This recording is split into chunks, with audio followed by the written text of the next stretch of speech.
Dans les réseaux sociaux, on voit actuellement une certaine mode de personnes qui se présentent comme apostats et qui passent leur journée à cracher leur haine sur l'islam.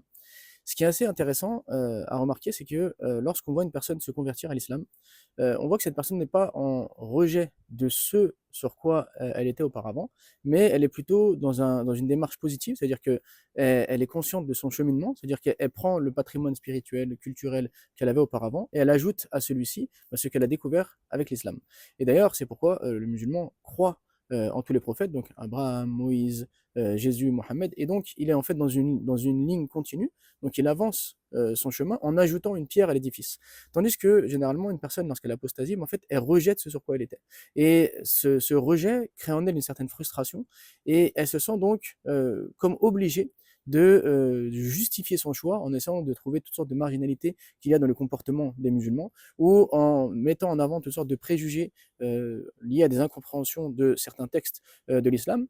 Et mais jour et nuit, en fait, elle crache sa haine. En fait, quelqu'un qui vit avec la haine comme ça, de l'autre, qui en permanence est obligé de justifier son choix par le fait de dire que ce en quoi elle croyait auparavant est faux, est haineux, est mauvais, etc., etc. Mais en fait, elle ne vit pas de manière saine, puisqu'elle a besoin continuellement de se justifier auprès des autres, mais surtout d'alimenter en fait une haine envers ce qu'elle était auparavant ou envers ce en quoi croit toujours sa famille aujourd'hui. Ce qui fait que comment est-ce qu'on peut être épanoui dans la vie, comment est-ce qu'on peut être à l'aise dans la vie, tout en étant rempli comme ça de haine de ce sur quoi on a été auparavant, ou bien de ce sur quoi son entourage est encore imprégné, etc.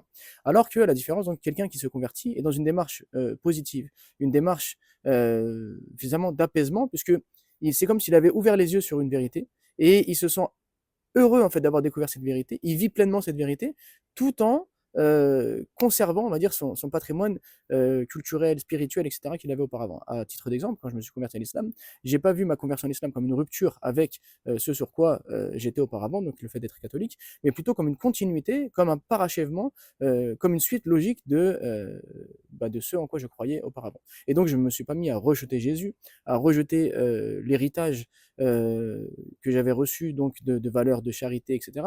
Mais plutôt, je l'ai complété par la foi en Mohammed et les exigences de l'islam qui allaient dans une suite logique, dans le bon sens, par rapport à ce en quoi je croyais auparavant. Alors tout ça pour dire que il y a un livre qui est sorti il y a peu de temps et qui est peut-être passé inaperçu alors que c'est un livre qui demanderait vraiment d'être lu et médité parce qu'il est assez extraordinaire. Donc ce livre s'intitule Le Renégat. Le renégat, donc c'est l'histoire d'un député des Pays-Bas qui était islamophobe, rempli de préjugés envers l'islam et en particulier envers le prophète sallallahu alayhi wa sallam, et qui a décidé donc de lire la sira du prophète afin de trouver les éléments nécessaires pour pouvoir critiquer avec science l'islam et montrer en quoi cette religion est une hérésie, cette religion est un danger. Sauf que ça ne s'est pas passé comme il avait prévu. Il a découvert au contraire le vrai visage du prophète alayhi salam, il a découvert la grandeur de l'islam, il a embrassé l'islam, il est devenu un musulman accompli. Et donc, il a écrit ce livre. Mais ce livre n'est pas un simple témoignage qui explique son cheminement. Certes, il y a une partie de ce livre qui traite de ça, mais c'est surtout un livre digne d'un savant qui décortique donc point par point la foi islamique, et qui répond à toutes sortes donc de préjugés autour d'elle. Alors, pour regarder un petit peu la table des matières, premier chapitre, Dieu est mort. Donc, il va nous parler de la perte de foi donc dans le monde moderne, et donc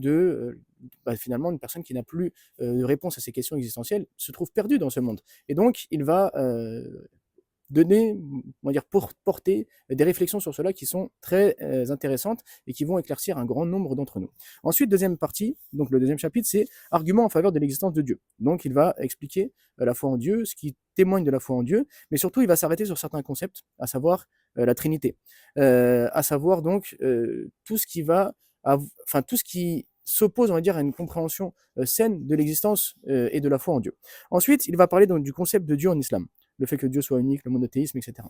Et là, c'est pareil, extrêmement pertinent, parce qu'on passe en fait d'arguments qui nous montrent que Dieu existe, d'arguments qui nous montrent que Dieu ne peut pas être trois personnes en une, et ensuite du monothéisme pur. Donc c'est pour une personne qui ne croit pas en Dieu, c'est vraiment un cheminement intellectuel et rationnel qui est extrêmement intéressant. Ensuite, le cinquième chapitre, Mohammed est-il un messager au sens biblique du terme? Et donc là, il va parler de la foi dans l'ensemble des prophètes et surtout dans la foi au Mohammed sallallahu alayhi wa sallam, et expliquer en quoi est-ce que Mohammed est bel et bien un prophète et comment est-ce que cela est prouvé par la Bible elle-même. Ensuite, le sixième chapitre, et c'est là que c'est extrêmement intéressant, donc le sixième et le septième, les sujets controversés, légitimation de la violence, le verset de l'épée, le terrorisme, les récits de la Sira, le sujet de l'abrogation, la violence à l'égard des femmes, Jésus a-t-il été crucifié, le mariage de Aïcha, l'apostasie. Bref, il va rentrer, il va mettre les pieds dans le plat, et tous les sujets qui sont discutés à chaque fois dans les médias sous forme de préjugés, eh bien, il va les déconstruire point par point et expliquer qu'est-ce que dit réellement l'islam à ce sujet. Et il ne va pas l'expliquer uniquement avec sa réflexion à lui, mais il va aller de manière profonde dans les livres d'exégèse, etc., pour voir ce que réellement dit l'islam sur ces questions. Et étant donné que les personnes qui ont apostasié s'intéressent essentiellement à ces questions et rentrent à chaque fois avec ces questions-là pour essayer de diaboliser l'islam, bah, c'est extrêmement intéressant de voir une personne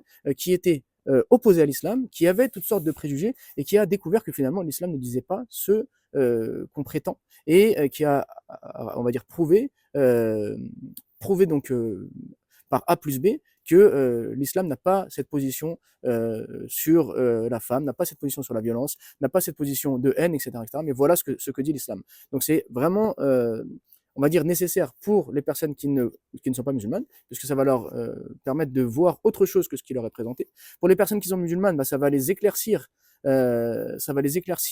sur des sujets qui sont assez pointus et qui ne sont pas forcément des sujets essentiels pour un croyant, donc auxquels il ne s'intéresse pas réellement, mais qui s'imposent à lui, puisque maintenant on les trouve un peu partout dans les médias. Et ça va permettre donc de contrebalancer avec toute la propagande de certaines personnes qui, au nom de leur apostasie, veulent mettre en avant donc des sujets marginaux avec des avis très caricaturales à bien des niveaux. Ensuite, donc, huitième chapitre, pareil. Donc l'islam enseigne-t-il la haine des juifs, Mohammed et les juifs, etc. Neuvième chapitre, le Coran. Comment est-ce que le Coran nous est parvenu, les critiques qu'il y a de la part de certains historiens au sujet du Coran sont-elles acceptables ou non, et comment y répondre. Ensuite, donc, dixième chapitre, donc toute la question des écoles juridiques. Huitième chapitre, onzième chapitre, pardon, de Saul à Paul, pardon. Et donc là, un fondement islamique à la civilisation moderne, le libéralisme, le conservatisme, l'islam est est-il une idéologie, une nouvelle perspective, ainsi de suite. Et épilogue, donc, mon entourage, la profession de foi, et bien sûr, une postface. Donc, puisque ce livre a été édité dans plusieurs langues et qu'on a eu l'honneur donc de publier la version française, eh bien, l'auteur nous a, on va dire, gratifié d'un effort supplémentaire, à savoir une postface spécifique à la version française. Donc vraiment, ce livre, j'insiste, désolé, j'étais un peu long, mais ça valait vraiment, vraiment le coup, parce que peut-être que beaucoup de gens sont passés à côté de ce livre sans en connaître la valeur. Ce livre, en plus d'être un témoignage qui mérite d'être lu, parce que dans les temps qui courent, voir une personne d'extrême droite qui découvre l'islam et qui embrasse l'islam, c'est vraiment indispensable. On en a vraiment besoin, ça fait du bien. Mais c'est surtout que les questions qui sont abordées dedans sont des questions qui sont rarement abordées, si ce n'est de manière polémique, et lui a pris le temps, a pris le soin d'aller faire des recherches poussées pour pouvoir donc déconstruire tout ça. Donc vraiment, aujourd'hui, s'il y a bien un livre à lire en France en 2024, c'est ce livre.